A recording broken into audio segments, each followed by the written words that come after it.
সিদ্ধিরগঞ্জ থানা শ্রমিক দল ও ৬ নং ওয়ার্ড বিএনপির উদ্যোগে খালেদা জিয়ার রুহের মাগফিরাত কামনায় মিলাদ ও দোয়া অনুষ্ঠিত। সোহেল রানার প্রতিবেদন।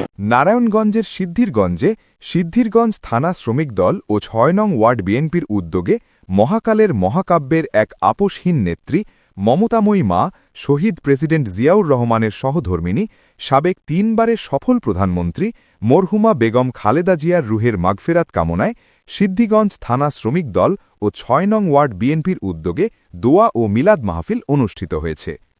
উক্ত মিলাদ ও দোয়ার মাহফিলে নারায়ণগঞ্জ মহানগর শ্রমিক দলের আহ্বায়ক এস.এম. আসলামের সভাপতিত্বে নারায়ণগঞ্জ মহানগর যুবদলের সদস্য শহীদুল ইসলামের সঞ্চালনায় উক্ত অনুষ্ঠানে প্রধান অতিথি হিসাবে উপস্থিত ছিলেন নারায়ণগঞ্জ ৩ আসনের ধানের শীর্ষের মনোনীত প্রার্থী আজহারুল ইসলাম মান্নান। বিশেষ অতিথি হিসাবে উপস্থিত ছিলেন মোসলেহা কামাল, সাবেক সভানেত্রী নারায়ণগঞ্জ জেলা মহিলা দল, নুরুন নাহার, সাবেক সভানেত্রী নারায়ণগঞ্জ জেলা মহিলা দল, নারায়ণগঞ্জ মহানগর যুবদলের আহ্বায়ক মোন্তাজুদ্দিন মন্তু, শামসুদ্দিন, যুগ্ম আহ্বায়ক নারায়ণগঞ্জ মহানগর শ্রমিক দল, সিদ্ধিরগঞ্জ থানা বিএনপির সিনিয়র সহসভাপতি আব্দুল আল মামুন, সিদ্ধিরগঞ্জ থানা বিএনপির সাবেক সাধারণ সম্পাদক এম.এ. হালিম জুয়েল, স্বেচ্ছাসেবক বিষয়ক সম্পাদক সিদ্ধিরগঞ্জ থানা বিএনপি ডালিম প্রধান সহ বিএনপি অঙ্গ সংগঠনের নেতৃবৃন্দ উপস্থিত ছিলেন। আদর্শ তার নীতি, তার এই নীতিতেই আমরা আগামী দিনে পথ চলতে চাই। বন্ধুরা আমার, প্রিয় বন্ধুরা, মনে রাখতে হবে ফ্যাসিস্ট সরকার যখন তাকে বন্দী করেছিলেন অন্যায়ভাবে, তখন তিনি সুবিধাটা দেয় নাই। উনি দীর্ঘদিন জেল কাটতে জেলখানায় অসুস্থ হয়ে পড়েছিলেন। তাকে তার সুচিকিৎসার জন্য তার যে মৌলিক অধিকার, তার যে আমরা আজকের এই সভায় আমাদের সাংবাদিক বন্ধুকে বলবো লেখার জন্য যে গণতন্ত্র প্রতিকূল অবস্থা পার করতে হয়েছে। স্বৈরাচারী এরশাদ বিরোধী আন্দোলনে তিনি ছিলেন আপোষহীন নেত্রী।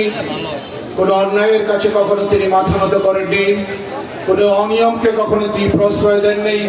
যেমনই আমাদের গণতন্ত্রের প্রতিষ্ঠা করেছিল। একটি করে ফ্যামিলি কার্ড দেওয়া হবে।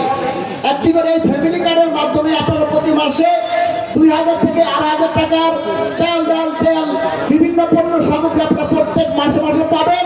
এই হলো তার নমুনা। এই নমুনা কার্ড, এটা আপনাদের প্রত্যেকের মা বোনদের মাদের ছবি থাকবে।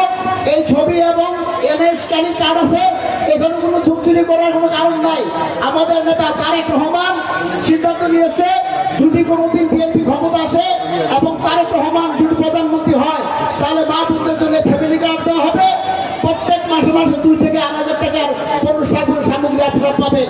তাই আপনাদেরকে আহ্বান জানাচ্ছি, আগামী দিনে ১২ই ফেব্রুয়ারি নির্বাচনে আমরা ইনশাল্লাহ ধানের শীষে ভোট দিয়ে তারেক রহমানকে প্রধানমন্ত্রী বানাবো এবং এই কার্ড মা বোনদের হাতে আপনাদের পৌঁছে দিব। আরেকটি কার্ড হলো কৃষক ভাইদের জন্য। এই যে কৃষক যারা আমাদের জন্য আজকে খাটতেছেন, তাদের তুমি মেহনতকে কবুল মঞ্জুর করে না। বিশেষ করে আমাদের নারায়ণগঞ্জ সিদ্ধিরগঞ্জ ৩ আসনের জন্য সোনারগাঁ সিদ্ধিরগঞ্জ 3 আসনের যে আব্দুল মান্নান সাহেবকে আমরা পেয়েছি, তিনি তাকে এমপি হিসেবে কবুল করেন। তার সুস্বাস্থ্য কামনা করি। আল্লাহ তুমি তাকে সমস্ত মুসিবত থেকে হেফাজত করো। हम जब तक जिंदा रहे आपका नाम लेते रहे, जब वक्त आखिरी आ जाए तो ज़बान में जारी हो ला इलाहा इल्लल्लाह मुहम्मदुर रसूलुल्लाह।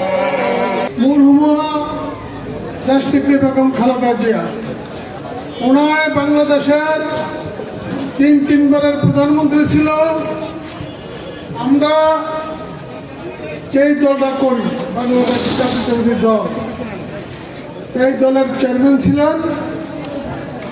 ওনায় বাংলাদেশের গণতন্ত্রের নেত্রী ছিলেন, ওনায় আপোষহীন নেত্রী ছিলেন এবং আমরা যারা বিএনপি এবং অঙ্গ সংগঠন করি, আমাদের মাতুল্য ছিলেন। তাই আজকে আমাদের মা নাই, ওনার জন্য আমরা এই শ্রমিক দলের উদ্যোগে ওনার রুহের মাগফিরাত কামনা করিব। এই বলে আমি আমার বক্তব্য শেষ করলাম এবং আজকে এই